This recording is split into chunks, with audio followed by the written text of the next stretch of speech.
Are you having a hard time converting for sale by owners into legitimate listings for your business? If so, this episode is for you. Episode 44 of Mega Real Estate Talk. Let's go. You're listening to Mega Real Estate Talk with Jared Davis and Galen Parker, your source for an honest, insightful look into Central Virginia's real estate market. Combined, Jared and Galen have over 20 years sales experience, as well as hundreds of testimonials from clients past and present who rely on them for advice and assistance when buying and selling homes in today's incredibly hot and competitive real estate market. And now, your hosts, Jared Davis and Galen Parker. I am Jared Davis. And I am still Galen Parker. And this is episode 44 of Mega Real Estate Talk. If you haven't already, if you're watching this on YouTube, please like and subscribe below. Right here. Comment up. Let us know what you think, what topics you'd like to see us discuss. Galen, how you doing today? I am doing good. I'm like, as you were kind of cycling through that, I was having a conversation with our VA, and she's just like, copy, got it, doing it. I'm just With like, who? I love it. Our VA. Oh, RVA. Not our VA. Our virtual I'm assistant. having a conversation with our VA right now, but our virtual VA, assistant from the she's Philippines. killing it. She's great. I've got a listing going up. She's creating graphics for the agents. They're doing the open house for me. There will be 12 to 2, 2 to 4. She's got it all broken down, pictures. They all love it. She misspelled someone's name, and I was like, she was like, copy, fixing it. I'm like, I love it. I'm glad your life is going so well. Yeah. Yeah, I am about to Everything's go on vacation. You're about to go on vacation. It's crazy when we all leave. Hit the wrong button. Dude, Mike is just, you're the worst. I gotta memorize where they're at. I mean, maybe we can put some labels on there for you. problem is So, ladies and Obviously, gentlemen, just so you guys he understand, doesn't you can't understand see. colors, obviously. There you go. He's got a soundboard over here with like buttons, and so he had the perfect time to do the bumper, and he like hit a button. It was like, hi. And I'm like, come on, man. We set you up. All right. So, Killing Jared, it. you're going on vacation. Jared, might I ask, where are you going? Or I'm going to go to New England. I was trying to do Spain and Portugal, which this is not. But I was like, wow. I've had no time to plan anything. And so it's our 3-year anniversary. And I was like, what am I going to do? We're going to just drive so I don't have to book anything. And so I booked a bunch of hotels in like Maine and Portland. And The entire time, Jackie's Well, like, you're going to get some good Portugal. seafood. yeah, I'm going to eat a lot of lobster. Crustaceans are getting crushed. Does the lady eat lobster? She will. She doesn't love it, but I'm going to So make this her trip's watch me. more about you. Well, we're going to go to Acadia National Park. We're going to go to Vermont and Stowe and Burlington. And Can you bring me back a live lobster. Got it. There's a company that ships it. And So the funny thing is, like, I am like allergic to shellfish, but like we were just in Dallas a couple weeks ago, and Jared's like, "Galen, try the lobster." I'm like, "Absolutely, delicious." I was like, "Oh, this will be fine." Bring me some like maple syrup. You're the second person to ask for maple syrup. Well, I'm the only person that's getting it. so. You know what the problem is? I forgot who the first person was that asked for maple syrup. Hey, guess who you're not gonna forget? Your best friend. I'm just gonna buy a bunch of maple syrup and just start passing out. It'll be- Finally, There you he go. lo- he Got locked the it button. in correctly. I should. You know what we should do? I should find mini maple syrup bottles, like the Cracker Barrel ones, but legit, and then bring it back for like pop buys and gifts. Is any of that neck of the woods known for particular alcohol? I mean, you have tons of good breweries up through Maine and all that stuff, like Maine Brewing. You got Allagash. I was thinking like a maple infused whiskey or something. I'm sure you've got some wineries all through that area. If you find like, I actually don't really care about syrup, but if you find like an alcohol cared a second ago. that like Are you going to changes your stop in life, Boston? Yeah. Yep. the worst city in town The worst city in town. in the world. Really? You don't like Boston? Their roads are terrible. It's like the Tennessee. Really? What? No, it's Kentucky. Kentucky? I mean, God. What state were we just poor like totally Poor destroying? Kentucky, Tennessee, and West Virginia that have been clumped together into a ball of hate for a bunch of states that touch us and border us. You have a lot of disdain for them. I'm ready to fight. You know, it's like I'm a Long Island, New York kid. So anytime you talk about Boston, I'm like, oh yeah, the cancer of the Americas. Got it.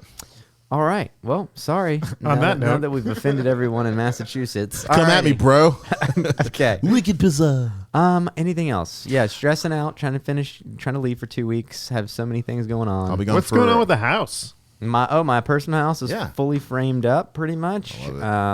They were putting the roof trusses on last week, so it should be pretty much Wow. getting there, and it looks absolutely incredible.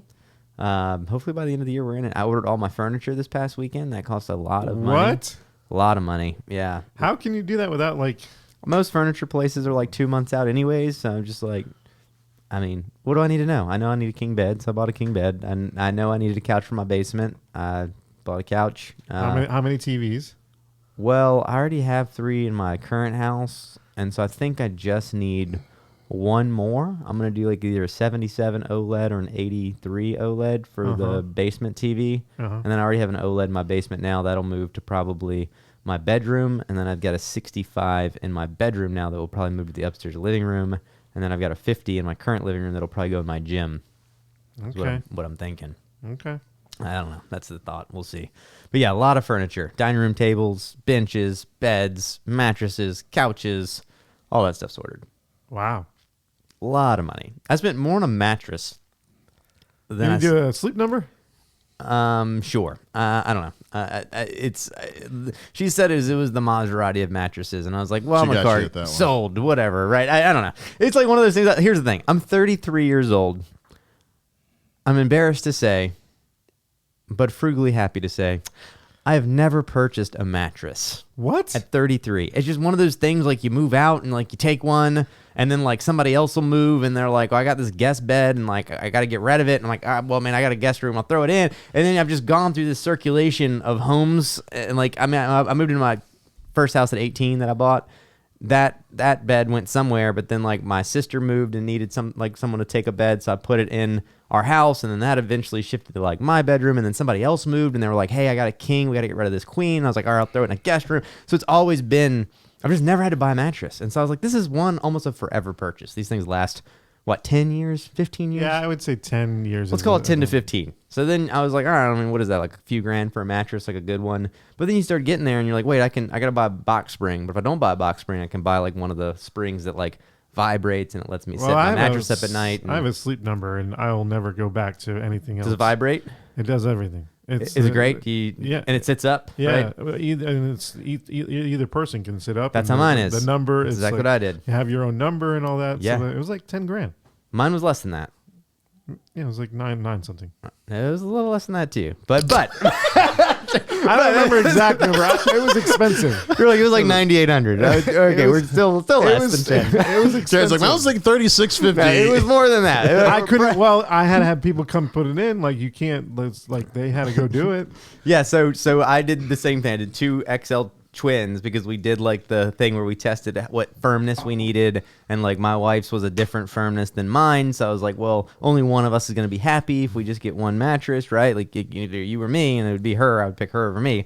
So I was like, well, let's just do 2. So we got our own firmness, and then same thing, our own pads, because if you could do one, but then if I want to sit up, then she has to sit up, Right. and vice versa. Or if you do the 2 mattresses or one mattress with just one that sits up, then it's like pulling on her mattress. So we got 2 mattresses, 2 things. Or if you're snoring, she can just take your remote and then move you up a little bit. Yeah, without- hit the snore button. There's a snore. I thought about Galen. I was like, I don't want to sleep with Galen in this bed. But if we have But to. if I had to, it's the bed to have because it's got the snore button. This guy, man, you go to Dallas with him every year and he's just sawing logs all night. It's ridiculous. I mean, I don't even know how he sleeps. When you snore that loud, I'm like, how does it not wake you up? it's a fair exchange. Yeah. It's insane. I've never heard anything like it. I feel like my snoring rivals like you eating in public and then gasping for air afterwards. I'm like, all right, I can't say anything about it because I know I'm snoring. Me eating is like, it's like I imagine if you were on death row and you knew it was your last meal and they gave you your favorite food and it was the last thing you're ever going to eat. And then they were like, you got 5 minutes. Yes, that's me for every meal of my life, every day, no matter what it is. I mean, you don't ever want to see me with a bowl of cereal. My wife probably wouldn't have married me if she watched me with a bowl of cereal. I mean, I'm just like, don't get near it. You know, yeah, He's got a little bit of food aggression. I mean, it's really bad. He just inhales so much air while he's eating. So like after he's done eating, he's like, I'm like, are you okay? Yeah, you only have a sister, right? There wasn't like a ration of food when you grew And up. I or used to go something. to her house when I was single for a while. I used to go to their place for dinner like once a week, and every week she was like, "Oh my god, can you just?" I was just thinking about like she's so slow down. particular. I know she was probably just like looking at you like, "Are you okay, Jared?" because Stop it. I'm like down in the plate, you know, like, you gotta get like close to it. He's growling at people. You can't make eye contact with cat him. at feeding time. It is. I don't know, man. Something's wrong with me. It's not. That's so funny. I don't know. Anyways, we should probably deep dive. We've rambled on for a while. We got furniture, we got mattresses, we got vacations. Let's do this.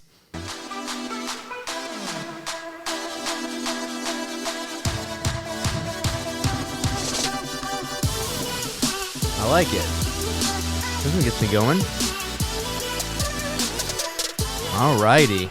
Deep diving. At some point, it's going to fade out. There we go. Very nice. How to convert FSBOs or for sale by owners into listings. This is something that anytime we role play with people in our EXP network, when we role play with our team, I always find that people fall flat on their face a lot of times with for sale by owner conversations. Well, I think one of the reasons, like, prospecting's hard enough, but like in this, niche. I don't know. Whatever. This is one of the things where like, hey, let's call someone who's like actively has the approach where like, I don't need you. Yeah. So right? how do FSBOs feel about realtors? You know, they feel as if, one, I've always gotten the sense that they try to treat me as if I'm trying to scam them out of something. They're like, oh, anyone could do your job. And I'm like, yeah, anyone with a knife and patience could be a doctor, right? I'm like, you see how absurd those two sound? I always wonder, like, do you try to pull your own, like, fix your own cavities? Do you try to? You're the surgeon, and it's like, all right, so just here to here? Yeah, I got it, right? Do you do your own legal advice? I mean, you know what? I'd like to think everybody that does a FSBO also uses TurboTax. That is a very good comparison, right? Yeah. Like, these CPAs are out to get me. I'm not giving them my money. Some monies, right? Yeah. So like they automatically are the smartest kids in class. And then they are like, oh, well, what are you going to do? What are you going to do for me? You know, I got a camera phone. I can take some my pictures. house is on Zillow already. What are you going to do differently? So it's like they have like an aggressive stance. So that's one of the ways that they treat realtors. Yeah. So the traditional realtor, I feel like when I try to script this with people, their approach is a lot of times, are you still looking to sell this house? And would you be willing to let me set up an appointment to come tell you why I think you should let me list it versus doing for sale by owner. Right.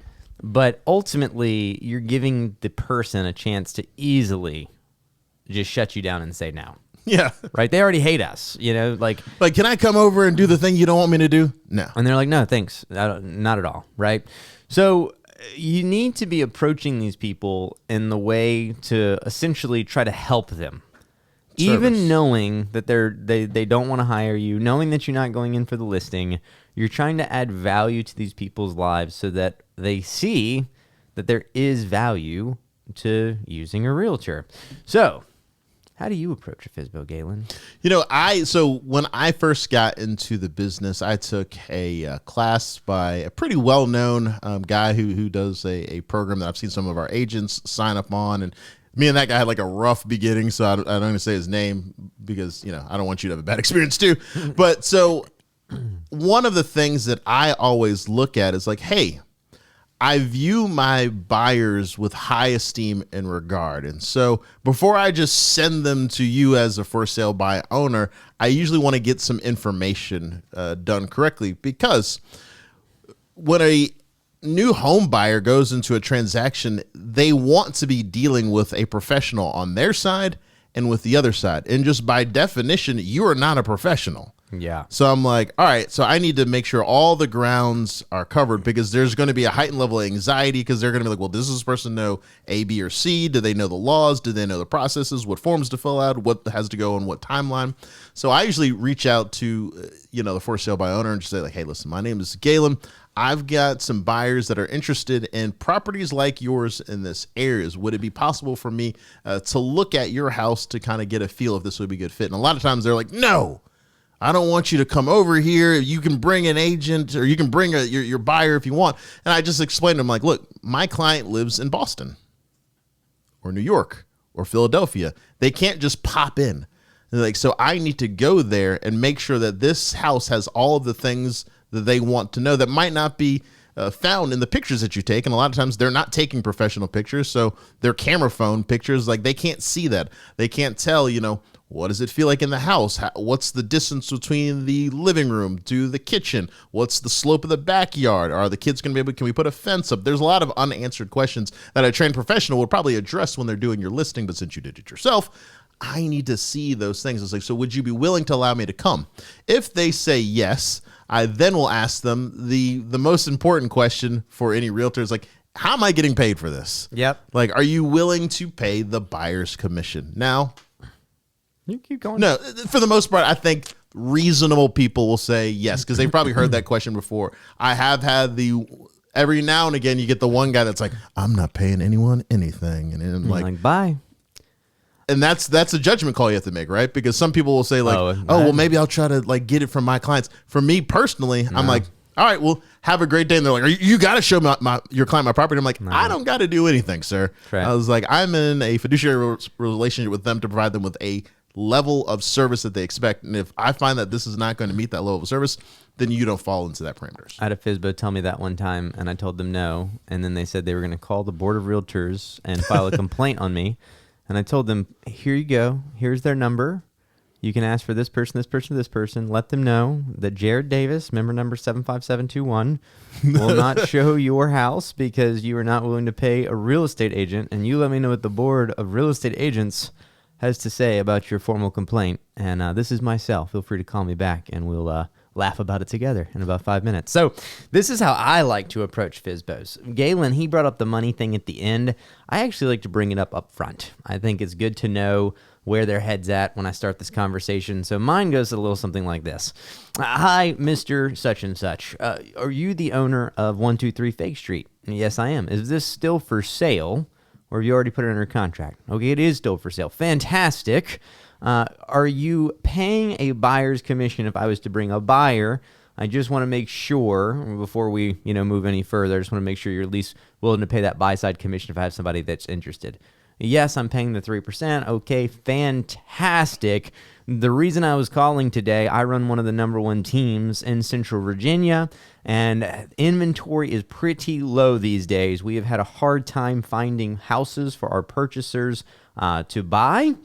And so as one of the top teams in the area, we like to have a pulse on what's for sale, even the off-market stuff, the for sale by owners. And so even though we're using the MLS, your house isn't popping up, I like to scour some of these other sites and see what's there so that I can let my clients know and have them give them an accurate view of what's going on with the market and inventory. Is there a time that I can come out and preview the house? I run a team. I have about 25 agents that work for me. I like to come out, maybe take a couple of pictures. I know you have some on Zillow right this second, but I like to have some for my file. I can share it with my team at our Tuesday team meeting so that we're aware of what's going on FSBO-wise, what's off market and not MLS.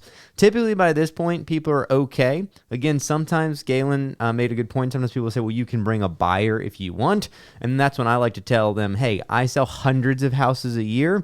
I'm not going to bring a buyer into this when there's not that many pictures or not that much information, when I could potentially have 10 or 15 buyers, right? So rather than set up an appointment 10 or 15 times to bring 10 or 15 different buyers that may not be interested, I come, I tour, I get an idea, I know what my buyers want, I'll take some pictures, maybe some video if you're okay with it. For the presentation. And then I can present this to my people. Again, I can't market this out since it's not my listing, but I can share it with them, off market if you're okay with that, right?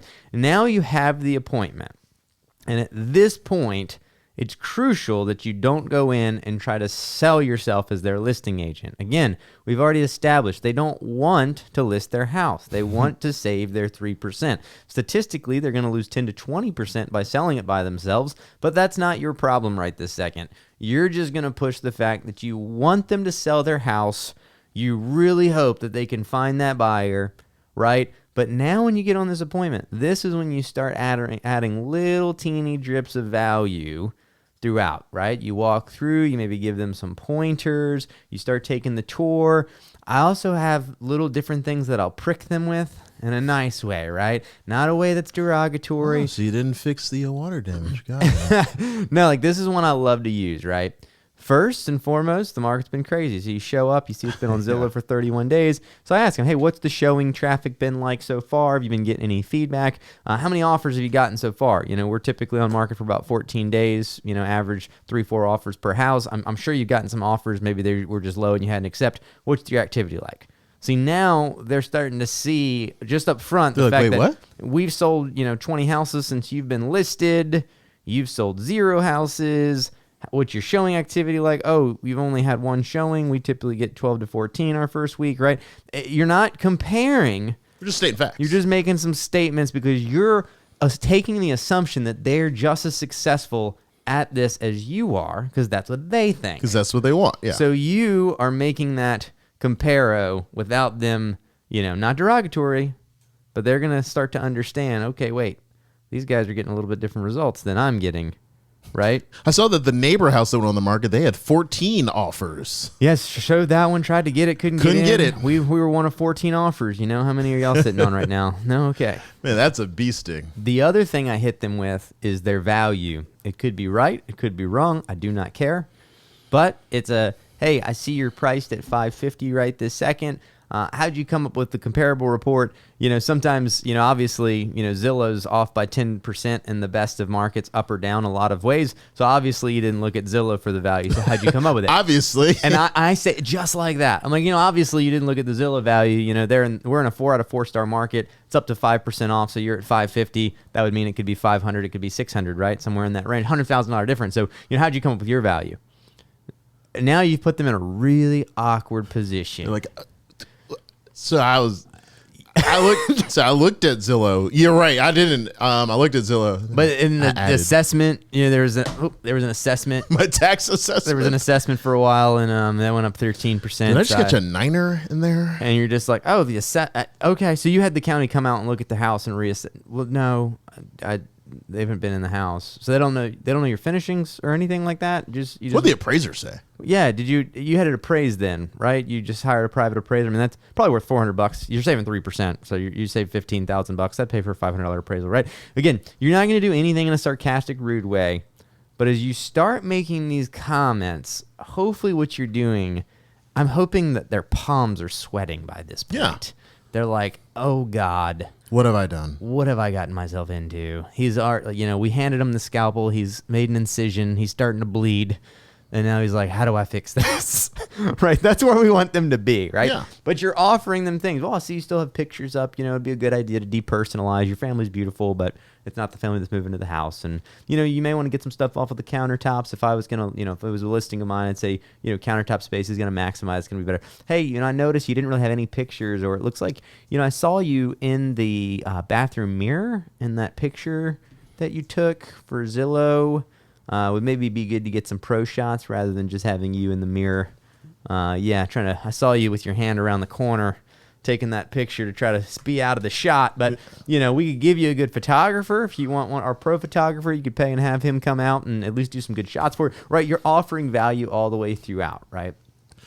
I was just going to jab Mike, but I'm not going to do it. I was waiting for it. I was like, HD Bros will come out. Just kidding, guys. Studio 77 for all of your photos, podcasting. All needs. kinds of things. More than just photos. I mean, we just gave him the perfect, and he was just like, I'm surprised he hit the right button. I know. It's just like back into deep dive music. All right. So before we go for it, I just want to highlight just something that Jared said, and this is kind of it goes in line with what the National Association of Realtors just stated not too long ago when they took a poll. And here is the most important reasons for selling a home as a FSBO. 24%. Okay. They sold to relatives, friends, or family. Yep. So that's kind of like, it makes sense, a little bit. 15%, they were contacted, the buyer contacted the seller directly. So that's a little bit different. I'm like, okay, yeah, I can see that. 8% did not want to deal with an agent, just didn't want to deal with them. Okay. Which is kind of weird. So we'll hold that one out there. 4%, the agent was just unable to sell the home, which I laugh at because it's like, all right, so these 4%, the agent wasn't able to do it, but you said, oh, I can do that. I was like, that's odd. Then the 2%, there's just other, but the number one reason, 47% did not want to pay a commission. Yep. So if I think about 47% didn't want to pay a commission, 8% didn't want to deal with an agent, which is like odd. I'm like, so what? It's not a financial reason. You just don't like agents. Well, yeah. I think that those two blend together. Yeah, that's in my mind. I would think so too. But that's very interesting. It's like it's just the money. Yeah. And it's kind of like, and Jared highlighted, it's like if you were to use a realtor, you would probably sell your house for 10 to 20% more money. more is the last statistic I saw. So, Right. So they're going to save 3. They're not going to save 6 because they're already paying the buy side most of the time. So now they're going to save 3% to lose 10 or 20%. So now, and again, those are even some This stats. is just math, guys. There's some stats out there out from time to time again, but I'm not pressuring them for the listing. Again, I'm just adding value and service. Now, the other thing that you will realize about this is that, man, it sounds like it's not even a real stat, but I swear this is the last time I saw this. 99% are going to fail at FSBO. 99%. Yeah. So if you had 100 appointments set up throughout the year, only one of them really is going to FSBO this thing correctly, which means 99 are going to need a realtor. So that's when you ask yourself, who are they going to call? Well, if I wasn't the pesky guy that tried to sell them, I was the anti-realtor's realtor, right? Thing that was like, I'm doing all the things that all these other realtors that he dislikes. I'm doing the opposite of those people, right? You can only really name 5 to 6 major brands at any given time of any different category of things. And really 1 or 2 are going to be prominent. So if I'm like soda, Coke, Pepsi, there you go. If I'm like computers, Dell, Apple, yeah, exactly. Realtors are the same thing. So, Galen, Jared. Galen Jared, that's it. Nailed it. Best friend team up. So Yes, now Mike. you got it right. So you want that person, the 99 out of 100, once they realize this ain't working for me, who do I call? You want them to think, I need to call Galen because he didn't try to sell me. He actually came out and just tried to help me. Now, one of the ways that I close the meeting, because again, you want to be able to follow up with these people, but remember, you've only told them, I hope you sell this thing. I want you to get a buyer, right? That's what we're trying to do. We're going to try to find a buyer, yada, yada, yada. Okay, this is what I love to do. I tell them, sir, ma'am, I really hope that we can get your house sold for you with a buyer. And if not, I hope you find a buyer. The market's still great right this second. I'm sure you're going to find somebody. But if you're going to sell the house yourself, you're really going to need... Dude, you were distracting me like crazy right now. What are you doing? Use your brain. You What got are it. what are You got doing over it. there? You So, got like, it. set- You got it. He asked for it. I gave it to I him. don't know what he's I'm doing. getting you hyped up. Sorry. All right. So, try this again. There you go. Start there. Whew, okay. I'd have to deal with distractions on the listing appointment too. I get it. So here's the thing. So I tell them, if you're going to sell this house yourself, you need to be up to date with the market in your neighborhood. You're going to need to know what's active, what's pending, what's sold, right? And I want you to have that data. So if it wouldn't offend you, is it okay if I just put you on a weekly email and I'll send you everything that's coming up in the neighborhood for sale, everything that's pending, everything that closes, so you can actually see what prices you're competing with and what houses you're competing with. Now, 9 times out of 10, the person's going to say, really? You would do that for me? Right? I'm not hiring you. I'm not doing anything, but you're going to actually take time out of your week to send this to me every week. And you say, yes. But what has that person now allowed you to do? Well, now that you got their email address, you got their contact information. And they've told me I can contact them every week now, Yeah. which means all I'm doing is setting up an MLS search for pending, solds, and actives in that neighborhood. And I'm just dripping it to them, whether it's ASAP or whether it's weekly. But now... this is what happens. Not only do I get to contact them every week, they see my information, I've added value, I'm helping them, even though I don't have the listing whatsoever. But now, the more stubborn they are, the longer the time will go by, which means the more emails they're going to get of houses in the neighborhood that are listing with realtors, that are going under contract with realtors, that are pending with realtors, that are closing with realtors, while their house sits and does nothing. So if you're in a popular neighborhood and you got 1, 2, 3, 4 houses come up, you're like, oh yeah, that one came up, and you're getting an email. Houses are closing out, and my right? name is there, and my face is there, and my email's there, and my phone number's there. And every week or every day that something pops up, it's popping up and saying another one's sold, another one's sold, another one's sold. At some point, this guy, if he really wants to sell, he says, dang, something's not working for me. I got to figure something out. Now, who do I call? I call the person Ghostbusters. that's been helping me for no money, that hasn't been bothering me. Coming from a place of service, Bingo. that makes sense. And that's how I capture FSBOs. That to me must be like a hard thing for them to understand, because I've done the same thing. You're sending them the data.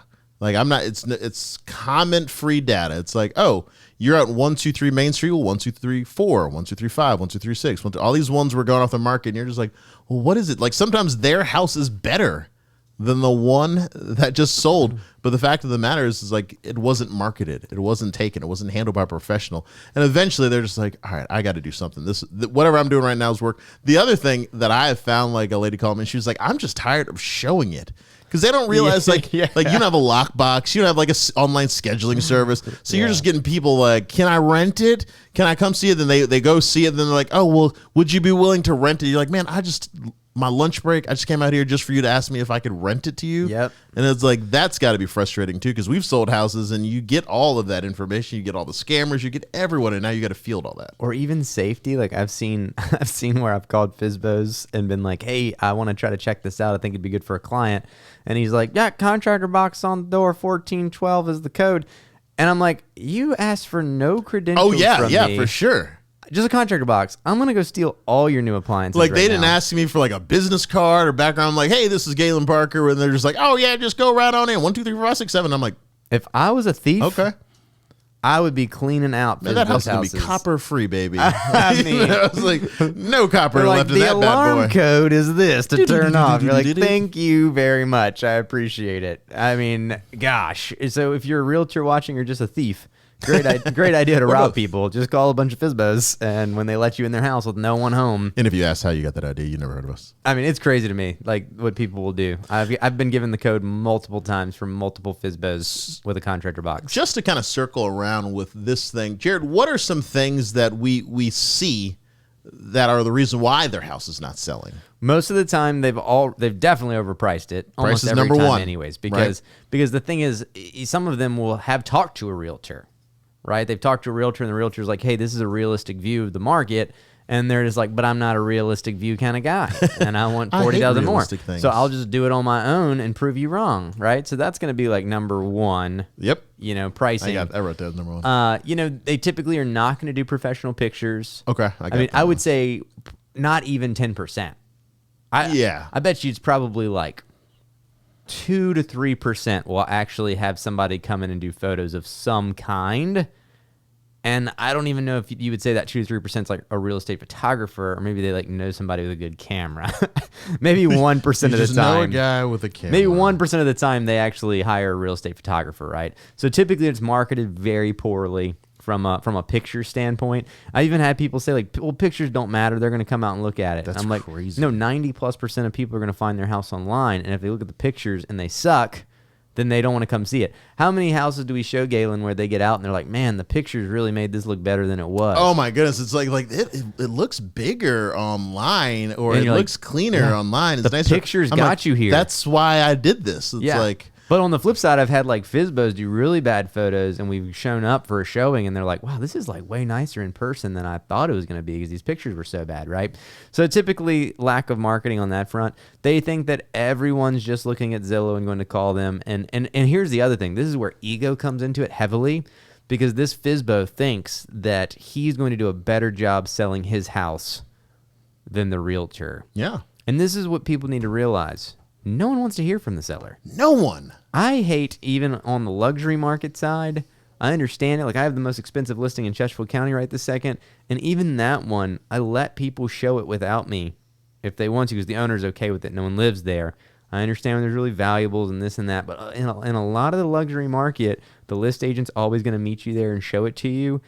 And even in those instances, I get it. It's a higher end market. It's a little bit different playing field. But I hate it because you get with the client can't talk to you about what they feel about the house. Very uncomfortable. But now imagine it that it's the actual seller. It's not the agent. It's the guy that sleeps in the bed with the tacky comforter with a big tiger on it. And so you're not free to really even like... You're like, I hate this. Look around. Why does this smell? Why is this done? What do we do with this? So when they come to me on a showing and they're like, hey, we want to find out about this or that, I can call and subjectively say, hey, can you find out about this? It's very hard when the seller's trying to pitch it. And you're just like, even when we have houses listed and there's just sellers that won't leave, there's sometimes where just for some reason a seller won't or can't leave. I just want to be here. I'm just going to sit in the Florida room. Don't mind me at all. Well, those are the quickest showings. Oh, yeah. We don't spend ever. any time there. You're in, you're out. You're like, sorry to bother you. See you later. Last year, I took a client to one. The seller was home, and then she had like all these signs everywhere because like certain rooms were dedicated like to the animals. And they're like, don't touch this. Don't go here. My clients were just like...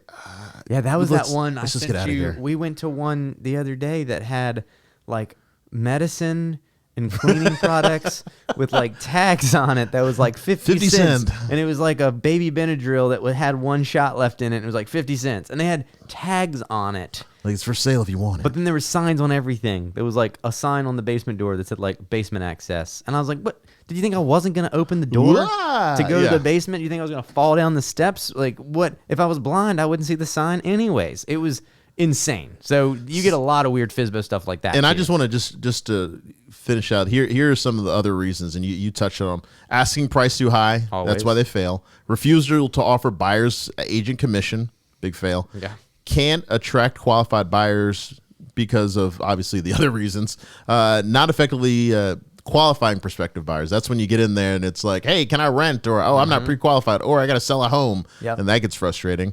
Overlooking crucial documentation, which is the bane of my existence, because I'm like, do you know where like your lead-based paint? All these things are like, I don't know. I always bring that out to people though, and that's another thing. I scare them because I come out and I'm like, well, obviously, you need your residential property disclosure, and your lead-based paint disclosure, and your summary of rights disclosure. And if you don't have those things, obviously they can walk the contract anytime. You can't lock them in, can't take their EMD. And then they start realizing, wait, maybe there's more paperwork to this thing than I thought. I thought I was just going to go to LegalZoom and.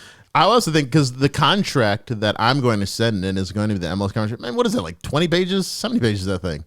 Well, and I'm going to slate that thing to my buyers so hard that, oh, yeah. like, I'm crushing your contract if I want to walk away at any point when I write on a FSBO, because you know nothing My about inspection period is 30 days. Yeah, I mean, I'm going to walk away for any reason at any point that I want from a for sale by owner because they just don't have the know-how for me not to. Low curb appeal, obviously. Poor interior staging because you put all your family pictures everywhere and you've got like all these like controversial flags and stuff. Failure to address issues raised by a home inspection. That's another one why they could totally go down in flames. And then also, as you just mentioned, the number 9, being present during the open house and showings. That's why they fail, because no one wants to. It's like people don't like going to like a car dealership and even talking to the salesperson. Like, let alone they definitely don't want to talk to you. Can you imagine going to a car dealership and buying a used car and the guy that owned it is with you? He has a ride in the car as you He's do like, I'm going to sit in the back. Let me know what you think. Just like, yeah. what's that smell? Oh, yeah, I spilled a bunch of coffee on the seat Like, once. even on Craigslist, right? You would still, like, show up and you'd be like, hey, go drive it. I'll hold your license, right? Like, you still, you know what I mean? You still wouldn't, like, ride with a test drive with the guy that's selling you your car. It's just weird. It's just really weird. I'm trying to think if there was anything else. There's something else I was going to bring out, and it's slipping my mind now. But I'm trying to figure out. It was about offering value. You got anything else, Galen? Yeah, those are my big ones. I mean, ideally, as an agent that we're speaking to, is just communicate your service to them. Let them see this is your time to shine. This is great practice for you because this is going to be one of the hardest sellers that you're going to have to convince. But if you have certain things dialed in, why they should use you as a realtor, what do you offer? All of that will go a long way. And maybe they don't choose you, but when you do have someone else, you're going to be so on it and so just refined. 2 things. Yeah. My 2 things were, 1, letting them know, hey, if you do find a buyer, just FYI, if you're having trouble with contracts, paperwork, negotiations, let me know, and I'm happy to flat fee service this for you, right? We get a lot of FSBOs where they're like, hey, my cousin, like you said, family members, hey, they're going to buy it. I just don't know the process, right? Can you be in the middle? Sure, we can do that. We won't charge you 3%. We'll just charge you a flat fee, and we can make sure you have all the proper documents, that you're tight and buttoned up, all that stuff. So then now you're offering, even if they don't take you up on it, you're offering them. Yeah. Then the other thing would be a FSBO open house. So if you're in a brokerage where, maybe you don't have that many open houses to do, you can let them know, hey, if you're willing to put it in there, I can go ahead and do the open house for you and try to at least just show it and sell it. And, if I get any clients out of it, great. But if I sell the house, I want my 3%, but then you get out of it for free, right? Then you could even entice them to say, hey man, this would go a lot farther if we could get it in MLS. So even if just for these 3 days, what if we signed a listing agreement for 5 days, just enough to get it up, run the MLS? I could even do, however you want to negotiate that commission.